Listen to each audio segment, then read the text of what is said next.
E aí então, gurizada, vamos continuar estudando a ecologia?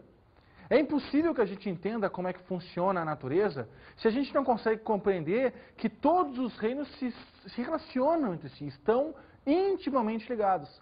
Não só animais com animais, vegetais com vegetais, fungos com fungos, não. É uma verdadeira salada, é uma verdadeira integração.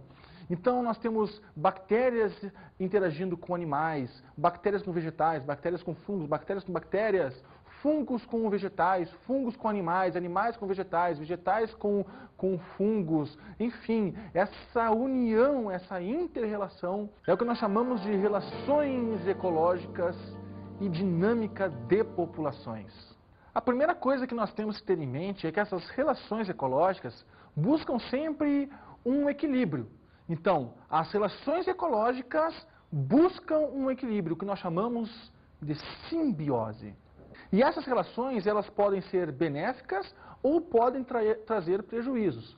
Muito bem, não é sempre que dois organismos se relacionam que os dois vão sair lucrando com essa história. Não, existem muitas relações que um ser perde e o outro ser ganha. Então vamos falar agora das relações harmônicas.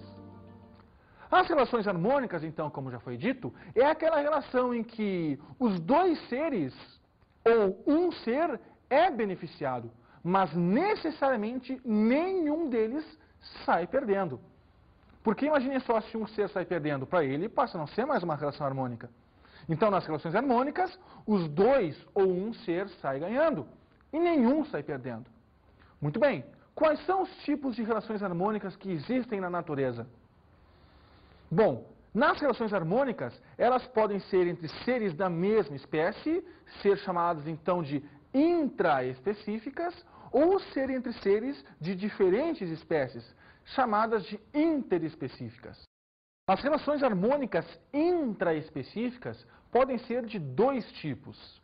O primeiro tipo é o tipo sociedade. Nas sociedades, como por exemplo as colmeias, os cupinzeiros, nós encontramos uma questão hierárquica, uma rainha, operárias, zangões, cortadeiras, enfim.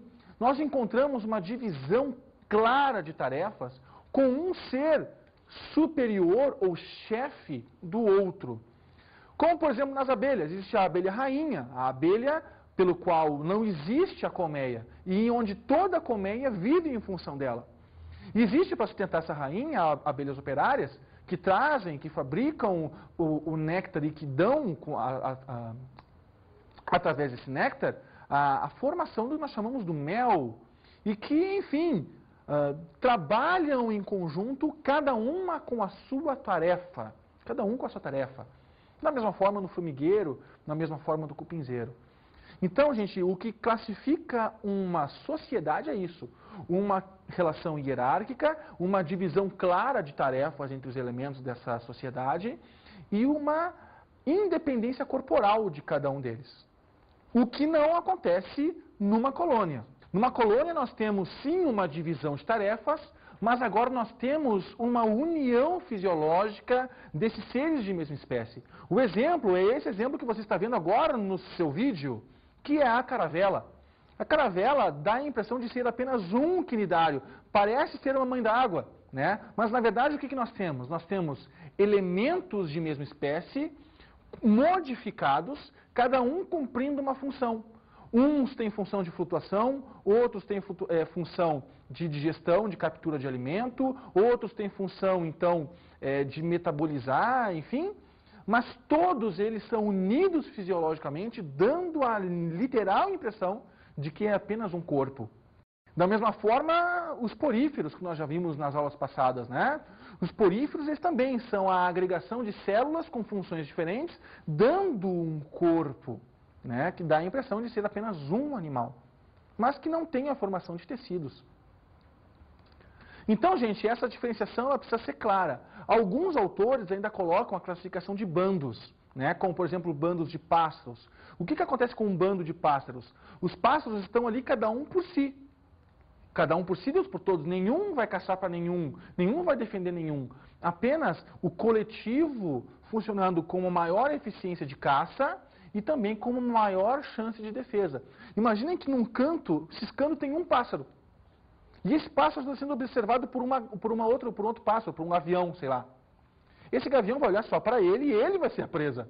Agora, se esse pássaro está inserido num bando, a chance de ser ele o capturado pelo gavião diminui sensivelmente. Então, gente, vamos falar e vamos colocar como termos oficiais apenas a sociedade e a colônia. E bandos como um conteúdo extraoficial. Mas sempre se lembrem que não existe a hierarquia, a divisão de tarefas, sociedade. No outro não, existe a união fisiológica, colônias. E nos bandos não. Nos bandos cada um por si, Deus por todos, e o coletivo é quem faz a diferença. Já nas relações interespecíficas, nas harmônicas interespecíficas, nós temos 4 tipos de relações. A primeira é o mutualismo. Olha a palavra, mutualismo, mútuo. Mútuo é os dois interagindo de forma igual. Um precisa do outro, assim como o outro precisa desse um. E, gente, essa união mutualística, ela foi conquistada ao longo de muitos e muitos e muitos anos. São séculos em que um ser buscou a adaptação com esse outro ser e que agora eles são tão íntimos e estão tão perfeitamente integrados que se um resolve sair dessa relação, o outro morre e esse que saiu da relação também morre. Eles agora, gente, dependem um do outro. O mutualismo, então, gente, se caracteriza pela obrigatoriedade, a dependência de um ser do outro. E o exemplo que eu uso nessa aula é o exemplo dos líquens. O que acontece com os líquens? Os líquens, como nós já vimos em aulas anteriores, é uma associação entre algas e fungos. Algas autotróficas, produtoras. Fungos heterotróficos, consumidores. Então, a alga fornece alimento para o fungo. E o fungo fornece proteção para a alga. E um sem o outro não vive. A alga sem a proteção do fungo sucumbe no calor do meio-dia. O fungo sem a presença da alga sucumbe pela falta de energia. São seres altamente adaptados, são seres pioneiros, são seres que estão, então, como eu falei na aula sobre sucessões ecológicas, altamente adaptados a sobreviverem em ambientes altamente inóspitos. Queridos amigos, o mutualismo é como se fosse um casamento de longo ano, em que o vovô fala para a vovó assim, somente no olhar o que a vovó já entende.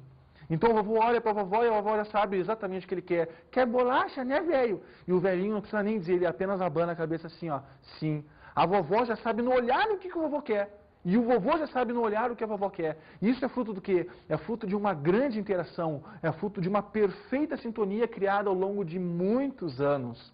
Então, essa integração perfeita entre um ser e outro, de dependência, é o mutualismo. Diferente da protocooperação. Mas para falar de protocooperação, nós teremos um movimento agora muito especial nesse estúdio. Para falar de protocooperação, eu gostaria de chamar o meu amigo Fernando Pimentel. É um prazer tê-lo aqui no estúdio. E aí, meu caríssimo, tudo bem? Tranquilo. Tranquilo mesmo? Tranquilíssimo. Protocooperação, Fernando. Que enrascada, né? Estava indo para minha praia, quando ele me ligou e falou, venha falar sobre protocooperação. É um indivíduo, né? Posso dizer para ti que a protocooperação é uma relação onde 2 indivíduos interagem e um ajuda o outro a sobreviver, mas sem caráter de dependência. Por exemplo, meu amigo Rogério, né? Eu sei dar uma estúpida aula. Meu amigo Rogério não sabe dar aula nenhuma, mas ele tem muita grana. Como eu venho ajudá-lo a dar aula? Ele me paga bem, um ajuda o outro e a gente sobrevive, né? Falando sério. Na verdade, a protocooperação tem exemplos fantásticos. Exemplo, o pássaro o palito e o jacaré. Quando o jacaré abre a boca, né? Entra um passarinho, você deve ter visto algum vídeo do Pantanal, o jacaré está com a boca aberta e dentro tem um passarinho, o pássaro palito. Ele fica ali retirando os restos de carne, né? Fibras, ossos. E ao mesmo tempo que o pássaro está se alimentando, ele está limpando, né? Está limpando, evitando que se formem as cáries no jacaré. E ele não vai comer porque ele sabe que está sendo ajudado. É melhor um palito ali, uma ave palito ali andando em cima da língua dele do que uma dor de dente, né? Rogério, dá um exemplo aí só para eu me lembrar mais coisas de protocooperação. Vamos, né? Tem exemplos bem legais, Fernando. Bem legais. Outro exemplo que eu posso dar para vocês é o exemplo daquele passarinho, que da mesma forma que tem um pássaro que limpa a boca do jacaré, Tem o pássaro, aquele que também fica em cima das vacas, em cima dos cavalos no pasto, e que ficam catando o carrapato do couro do bicho, né? É. E aí, enquanto ele está comendo, ele está se alimentando, né? E o boi está ganhando saúde, né? Exatamente. Aquelas mosquinhas, aquelas... Enfim, tem muitos exemplos de protocooperação. O importante é deixar claro, mutualismo é uma relação obrigatória. Se um separar do outro, morrem. Já a protocooperação é uma relação satisfatória. Eu vou embora, por exemplo, agora, ele vai continuar aqui, nem por isso ele vai morrer ou vai se sentir mal, e eu também não vou conseguir passar mal nem morrer. Tá legal? Feita a diferença? Beleza. Na verdade, você não me quer aqui ou não? Não, por mim tu pode ir embora. Sério? Graças, eu vou pra praia. Já me ajudou? Valeu. Né? Aí. Fernando, muito obrigado pela presença aqui. Com certeza. Falou. Tá joia. Na verdade, o Fernando não quis confessar, mas na verdade ele depende de mim, né? Então, o que acontece, né? Acontece uma relação, o que acabou de acontecer aqui foi um exemplo até de uma relação de protocooperação. É claro que para eu dar essa aula eu não precisava que o Fernando viesse aqui falar a respeito disso, mas eu optei por ilustrar essa aula, fazendo com que ele viesse, falasse, explanasse para vocês, para que a gente pudesse realmente mostrar que existe uma relação de ajuda sem dependência um do outro. No comensalismo, o elo de ligação entre esses dois seres, a própria palavra diz, né? Comensalismo, comer, a alimentação é o que faz com que esses dois seres se aproximem um do outro, né?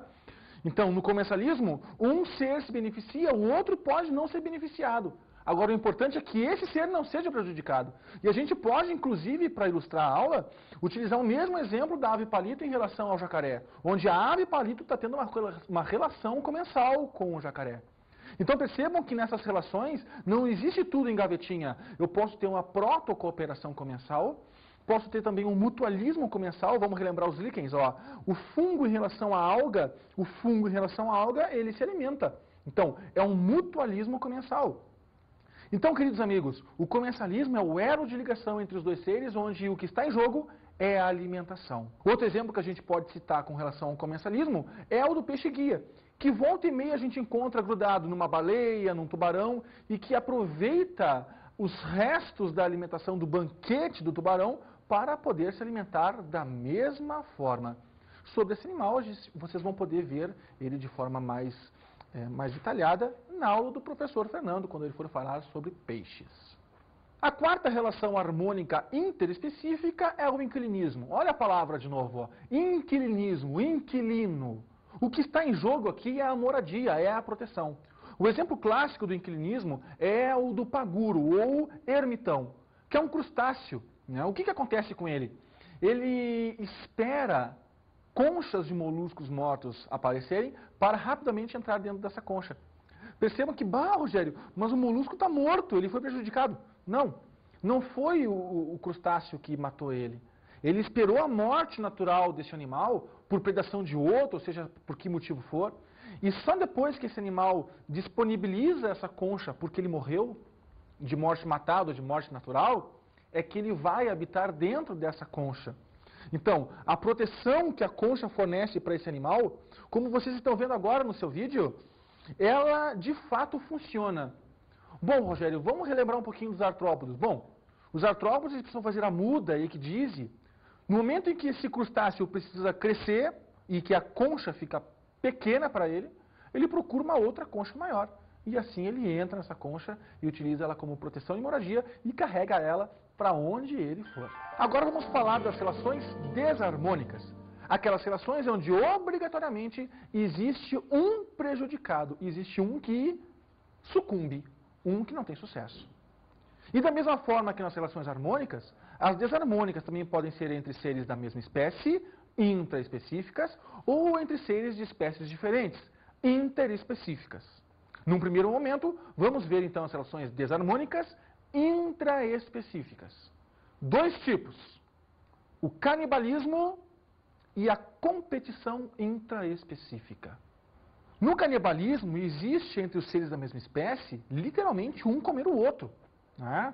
E esses fatores, muitas vezes, podem parecer bizarros para nós. Né? A gente não consegue abstrair que na natureza as coisas não funcionam com a nossa lógica humana, com a nossa lógica do sentimento, do amor ou até mesmo do ódio. O exemplo clássico que eu dou para vocês é esse que você está vendo, que é uma aranha devorando o outro. O que acontece no momento em que há a fecundação das aranhas? Né? A aranha macho, no momento que fecundou a fêmea, tem que desesperadamente sumir como um passe de mágica da frente dessa aranha fêmea, que vai passar a olhar agora a ele, não como reprodutor, mas sim como fonte proteica para os seus futuros filhotinhos queridos. Então, gente, o canibalismo, no caso das aranhas, é um mal necessário. No momento em que o macho dá os espermatozoides, ele, no segundo momento, dá as proteínas, literalmente ele se entrega de corpo e alma para que a reprodução, para que os seus genes sejam vencedores na fêmea que ele acabou de fecundar. Impressionante, né? A gente realmente não consegue abstrair essas coisas. Imagina eu comendo, por exemplo, a carne dos nossos amigos aqui, dos nossos camerasmans, para obter proteínas. Mas isso já aconteceu, né? Vocês já devem ter visto ou terem tomado conhecimento do caso daquele avião que caiu nos Andes e que as pessoas, para não morrerem de fome, começaram a comer a carne daqueles passageiros que já haviam morrido congelados. E esse é o segundo aspecto, competições interespecíficas, né? O que faz com que um ser da mesma espécie entre em competição com o outro? O que faz com que um ser de mesma espécie entre em competição com o outro? O que faz? Né? A necessidade. Muitas vezes o ambiente limita as condições e faz com que a gente tenha que agir como se fosse, né, como se fosse bicho. Na verdade, nós somos animais, mas somos animais racionais. Nós vamos tomar como, por exemplo, leões. Né? Por que um leão entra em competição com outro leão? Por disputa de território, por disputas de fêmeas, para ele poder fecundar o maior número de fêmeas possíveis, para ter um território onde haja maior abundância de alimentação. Né? No caso de algumas espécies, a competição ela se acirra quando essas condições climáticas elas são mais limitadas. Quando o ambiente ele vai perdendo a sua condição ideal, né, quando vai se diminuindo espaço, quando vai se diminuindo nutrientes, quando vai se diminuindo uma série de fatores, esses animais tendem a entrar num estado de estresse e a competir de forma muito mais feroz entre si. Então, queridos amigos, a limitação e a pressão ambiental é quem força essa competição intraespecífica. E também, por que não dizer, o canibalismo. Falamos agora das relações desarmônicas interespecíficas entre seres de espécies diferentes. E a primeira relação é o herbivorismo. O que é o herbivorismo? Simples. Nós temos uma espécie vegetal sendo devorada, servindo de alimentação para herbívoros. Muito simples. É claro que quem está perdendo é a vegetação. E quem está se beneficiando é o herbívoro em questão. Seja ele um gado, seja ele, enfim, equinos, caprinos, seja o que for. O outro elemento das relações interespecíficas é o que nós chamamos de predatismo. O predatismo talvez seja a relação que mais fascina as pessoas. E é o que realmente vende em relação aos DVDs muito bem produzidos pelos canais Discovery Channel, pela BBC de Londres, enfim.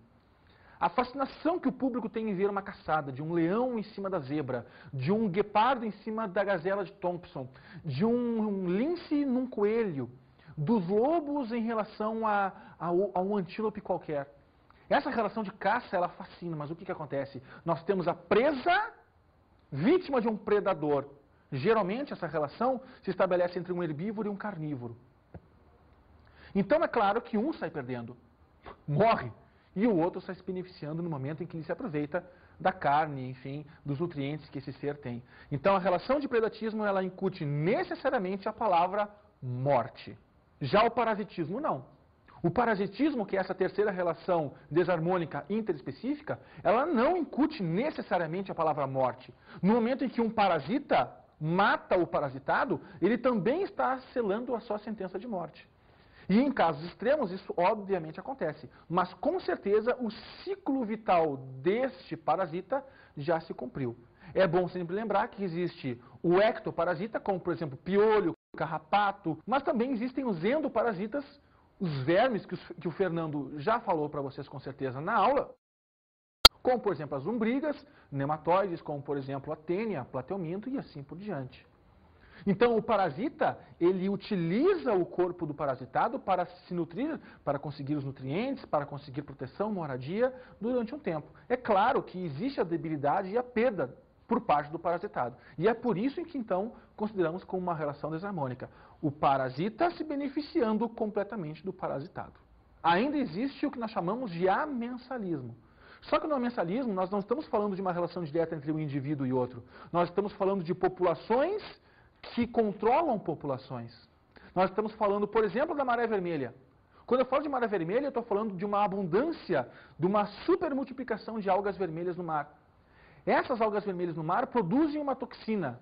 Percebam que existe a produção de uma substância, e essa substância vai agir como um fator degradante da população, por exemplo, de peixes. Então, a supermultiplicação de algas vermelhas, do tipo pirrófitas ou pirrofitas, produzem enzimas, produzem substâncias tóxicas como fruto do seu metabolismo, e essa substância tóxica é quem, de fato, vai fazer com que haja um declínio na população de peixes, pelo contato direto, pela intoxicação. Então, no amensalismo, existe uma substância que está entre a população de algas e a população de peixes. E, por último, a competição interespecífica. Agora nós estamos falando de competição entre seres de espécies diferentes. Ah, Rogério, mas tem dois tipos de competição. Sim, tem a competição entre seres da mesma espécie e, neste caso, a competição de seres entre espécies diferentes. Por exemplo, guepardos e leões na savana da África é uma competição. O que os leões começaram a perceber? Os leões começaram a perceber que ele não precisava caçar, que ele simplesmente precisava esperar o guepardo caçar. O guepardo, apesar de ser um felino carnívoro, ele é um guepardo de porte menor do que o leão. O leão, ele tem a capacidade, tranquilamente, de matar um guepardo. Então, como os guepardos são muito eficientes na caça, e eles são muito altivos nesse sentido, o leão, como macho e como preguiçoso, porque o leão é preguiçoso, porque quem caça para o leão são as leoas, ele simplesmente espera, ele se atinou, dentro da evolução, de que se ele esperasse o guepardo caçar, ele poderia comer a comida que o guepardo está comendo. O leão está competindo com o guepardo nesse ambiente. Os guepardos correm sério risco de extinção. Por quê? Porque eles conseguem caçar, mas não têm tempo de se alimentar. Porque no momento em que a caçada é feita, em que existe o abate da presa, o que acontece? Acontece o leão chegando e roubando essa comida furtivamente do guepardo, que nada pode fazer, porque senão ele morre. Muito bem. Então nós vimos que as relações, elas podem ser boas e fazer com que duas populações possam crescer, possam se ajudar. Mas elas também servem de máquina, de mecanismo regulador para o desenvolvimento de certas espécies. E essa tecnologia foi já se tocada pelo homem. O homem já se tocou que existe isso. E toda a tática do que nós chamamos de controle biológico, de pragas, né, como um meio alternativo aos usos dos inseticidas, ela é muito bem-vinda desde que muito bem controlada. Por exemplo, usar uma espécie de pássaro para controlar uma praga de gafanhotos, por exemplo, numa população. Usar, sei lá, pulgões que controlam larvas de borboletas numa determinada plantação também. Então, dessa forma, um comendo o outro e a gente conhecendo melhor essa cadeia alimentar, a gente pode fazer com que haja predação, só que uma predação que seja benéfica para o homem e que vai trazer mais produção de grãos, enfim, do que for, né, do que for que o homem esteja plantando naquele momento.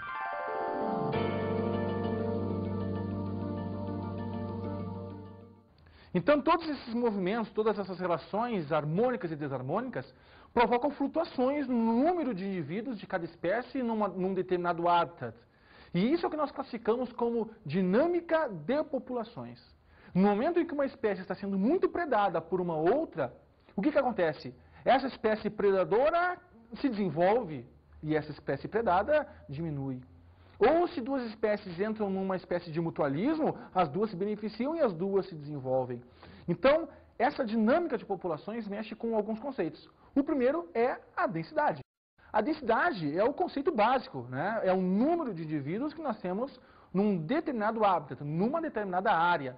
Assim como a densidade também funciona para química, funciona para geografia, funciona para física, a densidade aqui ela tem o mesmo conceito. Então, à medida que nós temos um número de, por exemplo, de gnus na savana, esse número de gnus ele pode aumentar ou diminuir numa determinada área.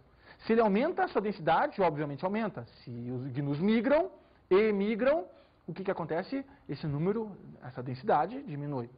A densidade populacional de uma cidade, a densidade populacional da Mata Atlântica, a densidade populacional, por exemplo, de bactérias no meu corpo, a densidade de fungos que existem no pé do Fernando Pimentel. Então, o que acontece? Esse número de indivíduos que existe numa determinada área é o que se caracteriza por densidade.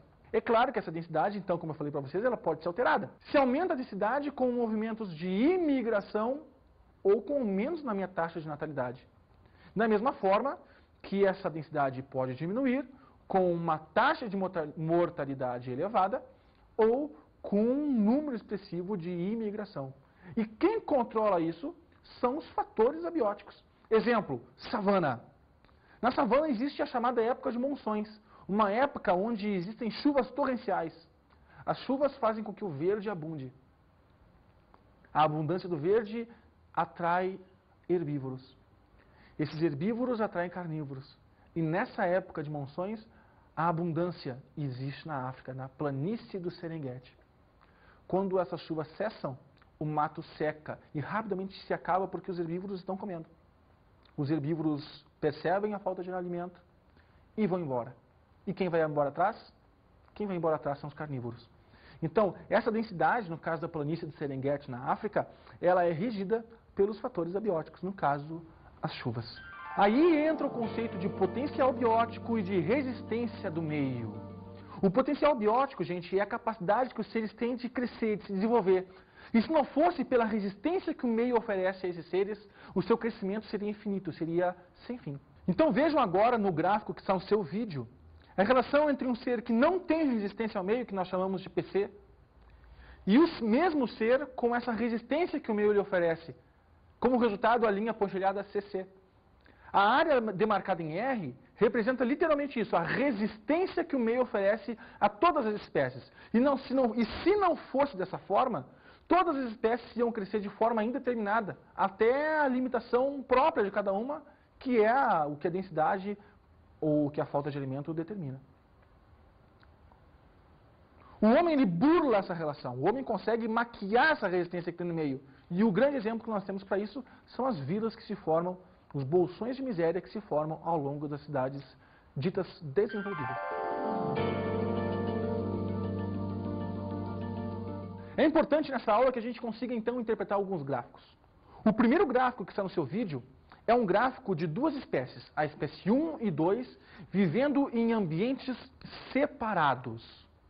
Percebam que o número de indivíduos não chega a 1000 em nenhuma das duas.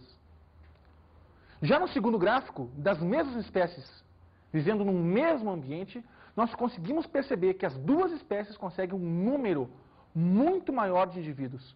Ou seja, é claro que a relação que existe entre essas duas espécies, quando unidas, é de uma relação harmônica. As duas se beneficiam, as duas acabam extrapolando a barreira dos 1000. Nesse outro gráfico, nós percebemos a presença de 3 espécies, representado pela letra A, a linha das corujas, letra B, a linha dos ratos, a letra C, a linha da vegetação. Nós percebemos que quando a linha B, que representa os ratos, acaba, ou seja, quando os ratos morrem, não existe mais uma resistência para a vegetação, e a vegetação se multiplica de forma abundante. Agora, as corujas que se alimentavam dos ratos acabam se prejudicando. E a gente vê logo em seguida a morte também total das corujas, porque perdem seu alimento. E por último, nesse outro gráfico, nós percebemos que existem duas espécies, coelhos e gato do mato. E nós sabemos que o gato do mato, por ser um carnívoro, se alimenta do coelho. Nesse gráfico nós temos as densidades das populações dessas duas espécies. E percebemos que a relação delas é inversa, né? Quando o gato do mato ele está multiplicado, quando ele está em desenvolvimento e crescimento, a população de coelhos necessariamente diminui, o que nos mostra uma nítida relação de predatismo. Então percebo que o pico da multiplicação do coelho, o ponto mais alto de densidade populacional do coelho, promove logo em seguida no gato do mato a sua multiplicação pela fartura de alimento.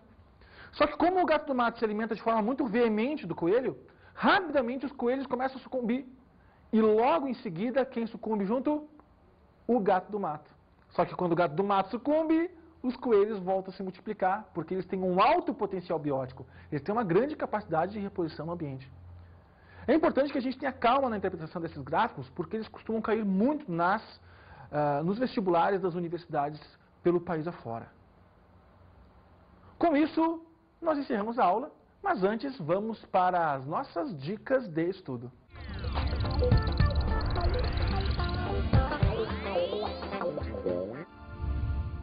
Então, como dica de estudo da aula de hoje, eu proponho que vocês vejam um filme, O Sobrevivente dos Andes, que mostra essa relação de canibalismo entre os homens por pura fome, por pura necessidade de sobrevivência.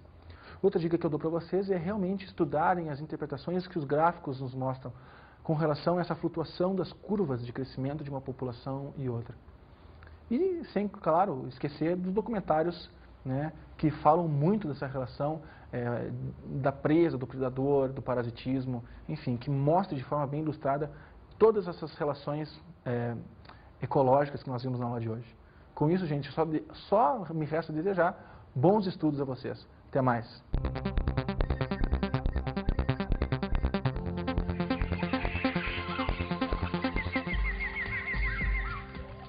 Na aula de hoje, falamos sobre relações ecológicas e dinâmica de populações. Nas relações harmônicas, onde os seres se beneficiam. Um pode não se beneficiar, mas o importante é que nenhum é prejudicado. E estudamos as relações desarmônicas. E vimos que para que essa relação seja desarmônica, um ser tenha que necessariamente ser prejudicado. Bons estudos!